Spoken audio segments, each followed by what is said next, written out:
प्रस्तुतचा खटला आरोपींविरुद्ध भारतीय दंडविधान कलम 498 अ 323 504 506 सह 34 अन्वये चालविण्यात आलेला आहे. परिच्छेद अभियोग पक्षाचे थोडक्यात कथन खालीलप्रमाणे. फिर्यादी ही बोरगाव जिल्हा सातारा येथील रहिवाशी असून ती तिचे वडिलांसोबत राहते. फिर्यादीचे वडिलांनी फिर्यादीचे लग्न दिनांक 20/5/2015 रोजी आरोपी नंबर 1 याचेसोबत हिंदू धर्मशास्त्राप्रमाणे व रीतिरिवाजाप्रमाणे सांगली येथील लोकसेवा मंगल कार्यालयामध्ये करून दिलेले आहे. आरोपी नंबर 2 व 3 हे आरोपी नंबर 1 व 4 यांचे आईवडील असून फिर्यादीचे सासू सासरे आहेत. तसेच आरोपी नंबर 4 हा फिर्यादीचा दीर आहे. आरोपीचे एकत्र कुटुंब आहे. परिच्छेद फिर्यादीच्या लग्नात स्त्रीधन म्हणून 10 तोळे सोने व संसारोपयोगी वस्तू दिलेल्या आहेत. सदर लग्नाचा अंतिम ठराव व सुपारी फोडण्याचा कार्यक्रम डिसेंबर 2014 मध्ये मौजे वाकड येथे झाला. त्यावेळी आरोपी नंबर 1 हा नपुंसक आहे हे माहिती असून सुद्धा आरोपी नंबर 1 व त्याच्या कुटुंबियांनी सदर गोष्ट लग्नाचे बैठकीत लपवून ठेवून लग्नाला फिर्यादीची फसवून संमती घेतली व फसवून 150 ग्रॅम सोने घेतले. परिच्छेद लग्न झाल्यानंतर फिर्यादी व आरोपी नंबर 1 हे दोघे मिळून हनीमूनसाठी केरळ व गोवा येथे गेले. सर्व ठिकाणी मिळून फिर्यादी व आरोपी नंबर 1 हे एकूण 5 दिवस राहिले.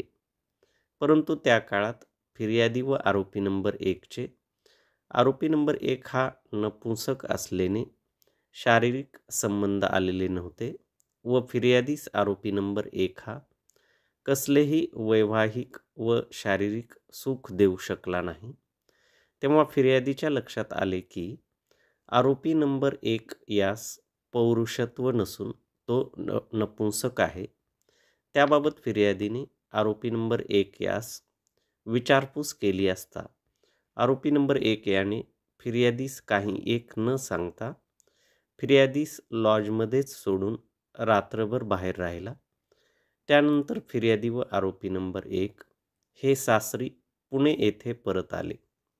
हनीमूनहून परत आल्यानंतर फिर्यादीने आरोपी नंबर 2 व 3 यांच्याकडे आरोपी नंबर 1 बाबत विचारपूस केली असता त्यांनी फिर्यादीस काही न सांगता उलट फिर्यादीस शिवीगाळ करून मानसिक त्रास देऊ लागले. तसेच सर्व आरोपी फिर्यादीस दुसरे लग्न करण्यास कायदेशीर मोकळीक देण्यास रक्कम रुपये 3 लाख मागणी करू लागले. परिच्छेद मागील 1.5 वर्षापासून सर्व आरोपी हे फिर्यादीस नेहमी शिवीगाळ करून 3 लाख रुपयाची मागणी करून फिर्यादीस घालून पाडून बोलून व उपाशीपोटी ठेवून त्रास देत असल्याने फिर्यादीने तिला होणारे त्रासाबद्दल व आरोपी नंबर 1 च्या नपुंसकतेबाबत तिच्या आईवडिलांना कळविले.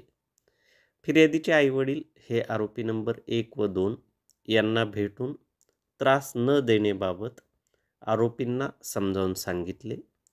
परंतु ते त्यांचे काही एक न ऐकता फिर्यादीस त्रास देणे त्यांनी चालू ठेवले.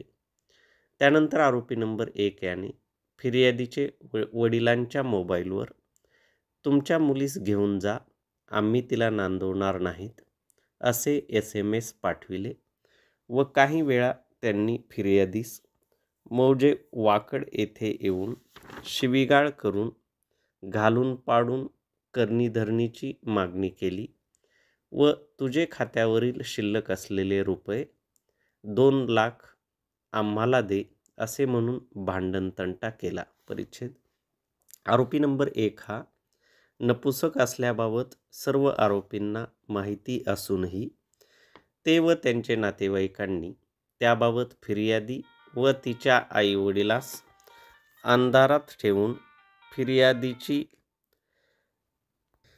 फसवणूक व विश्वासघात करून फिर्यादीशी आरोपी नंबर 1ने लग्न केले व लग्नात स्त्रीधन म्हणून 10 तोळे सोने फिर्यादीच्या वडिलांकडून घेतले आहे.